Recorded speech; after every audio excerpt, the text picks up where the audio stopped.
Page 16, the Campbells Are Coming. At the top of page 16, they're talking about accenting in 6/8 time. They're giving you an example of it. I don't like their example, but we'll try and deal with it. You see, 6/8 time can actually have different kinds of accents. And what we're talking about here are natural accents. They're accents that you feel. You don't put them in on purpose. So you feel that 1, 2, 3, 4, 5, 6, 1, 2, 3, 4, 5, 6. This piece goes quick enough that you can play it with this 2 feel. 1, 2, 3, 4, 5, 6, 1, 2, 3, 4, 5, 6, 1, 2, etc. throughout the whole piece. That's what they're doing. The strongest natural accent in any key signature is first beat of the measure. They've all got it. Then some key signatures, like 6/8, have one or more others. In 6/8, if you're going to feel it in 2, then there is another natural accent on beat 4. 1, 2, 3, 4, 5, 6, 1, 2, but it's not as strong as 1. 1 is the strongest. 1, 2, 3, 4, 5, 6, 1, 2, 3, 4. But you feel these. I can't stress that enough. You have to feel it. Because if you don't, it totally changes it. I was listening at our piano club, and she was playing a piece that was in 4/4 time using triplets. So 1 and 2 and 3 and I knew the piece because I'd played it before. And she was playing it, and for the long time I thought, I recognize this piece, I can't place it. What is it? Because she didn't do any of the natural accents. She played it like it felt like 1, 2, 3, 4, 5, 6. 1, 2, 3, 4, 5, 6. She played it like a natural accent in every 2 beats. And it threw it all off. It was totally ruined it for me. When I finally figured out what she was playing, I can play that. But she's doing it wrong. You know? Well, she didn't put them in because she didn't feel them. She wasn't thinking about them. You got to feel it. 1, 2, 3, 4, 5.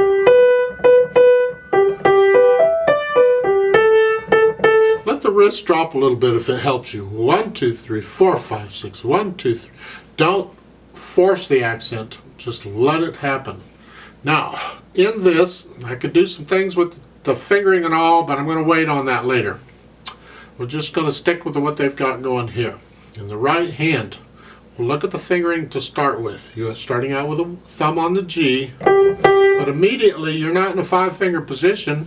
You got to move up the rest of the hand so that the second finger's on the D, the B, that note. You know, I know what that note is. And you're pretty much in this one for a lot of it, but then sometimes you got to come back down so second finger's playing the A. So you're going to go back and forth. Just be aware of that. Then you get down to the last line on page 16. Well, they're nice to tell you you're changing to a minor hand position. You're thinking, what's a minor hand position? Well, leave out minor for a moment. You're just changing to a new hand position. You're coming from here to here. We haven't got there yet. That happens to be in an E minor position. An E major position would be here, but we're here. I don't want to throw you off too much, but this said minor position. It has to do with major and minor keys, major and minor scales, and this happens to be E minor, is all. Doesn't affect how you play it, doesn't mean anything anyway. Just know you're moving your hand from here to here. Then over on page 17, second line, you're back up here again. Of course, they tell you that, but you can look at the notes in the fingering and you can see that. They don't have to tell you. Then you get down to the last line. Right hand's here.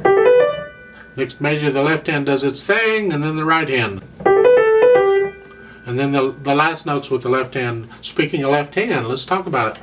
For the most part, left hand's just got these chords.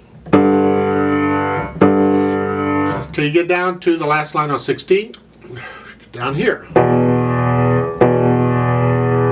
This, if I add the middle note, it's a G chord. We haven't talked about chords much, have we? So every other note, 3 notes, bottom note's G. It's a G chord. It happens to be G major.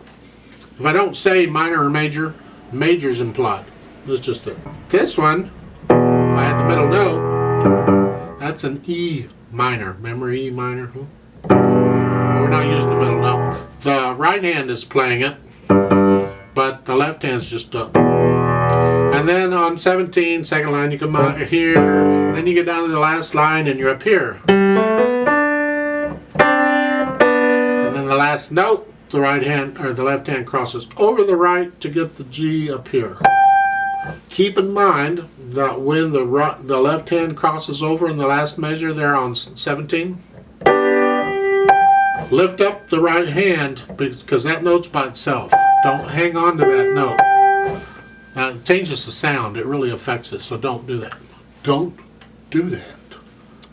Over on page 16, when you get to the end of the second line and you go to the next line, you have to move your hands. Both of them. Because you're here, and you got to go to here.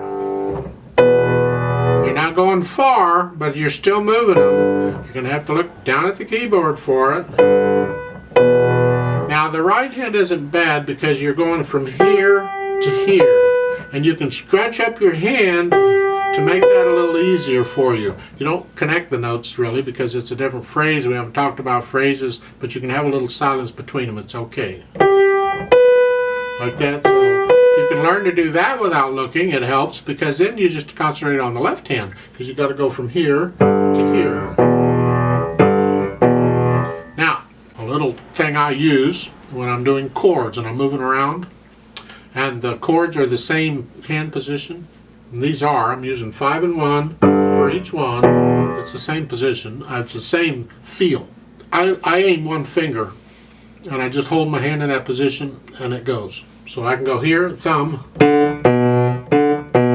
As long as my hand is in that position, the little finger will do what it's supposed to. Or if you'd rather, you can aim the little finger and leave in that position. The thumb will do what it's supposed to. Takes a little practice to get to, but I recommend you work on it because it will help you out as the music gets rougher and tougher and harder. Then on 17 you got to go back. Well, with the right hand, you're here. The last note of the first line is with third finger. And then you got to go with the thumb for the second line. Well, this is a very common move in piano. Later on, I'll start harping about using different fingers for repeated notes because we have 2 G's in a row. I like using different fingers when it does that. I haven't talked about that yet. But this is a case where it does that. I think it's great. So learn to do this without looking eventually. You develop that feel for it. And that puts you back where you need to be. And then in the left hand, it's the same thing we did before, but the other way. We're here, you're going here.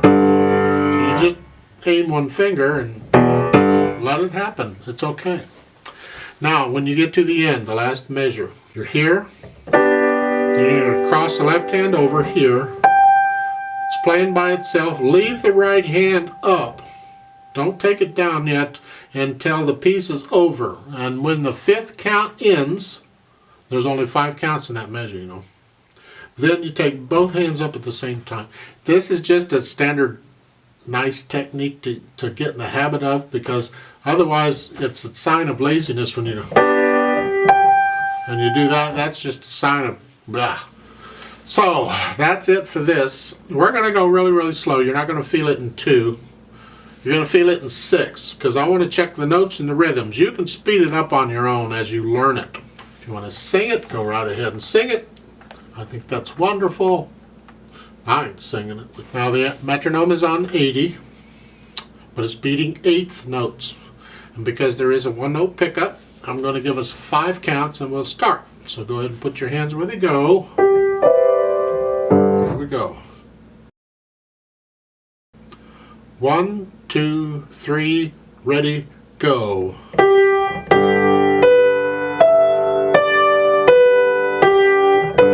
3,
6. 1,